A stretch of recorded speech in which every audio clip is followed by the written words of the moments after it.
అందరికీ నమస్కారం. మంత్రి పదవి ఇవ్వలేదని ఎమ్మెల్యే రాజీనామా. ఈ విషయాలను తెలుసుకునే ముందు వీడియో మీరు కంప్లీట్‌గా చూడండి. అప్పుడే మీకు కంప్లీట్ ఇన్ఫర్మేషన్ ఏంటో అర్థమవుతుంది.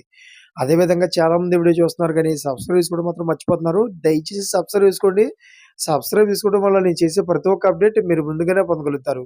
అదే విధంగా చాలామంది లైక్ చేయడం మర్చిపోతున్నారు. దయచేసి లైక్ చేయండి. లైక్ చేయడం వల్ల ఈ ఇన్ఫర్మేషన్ మనం చాలా మందికి రీచ్ అయ్యేలా అవుతాం. ఇంక లేట్ చేయకుండా వీడియోలోకి వెళ్ళిపోదాం. ఫ్రెండ్స్, గెలుపొందినప్పటి నుంచి సీఎం మంత్రి పదవులపై కసరత్తులు జరుగుతున్నా ఇంకా అక్కడి దీనిపై స్పష్టత రావడం లేదు. అయితే తాజాగా మంత్రి పదవిని ఆశించి భంగపడిన ఎమ్మెల్యే నరేంద్ర బోడేకర్ పార్టీ పదవికి రాజీనామా చేశారు. అయితే ప్రస్తుతం ఆయన పార్టీ డిప్యూటీ నేతగా విదర్భ కోఆర్డినేటర్‌గా ఉన్నారు.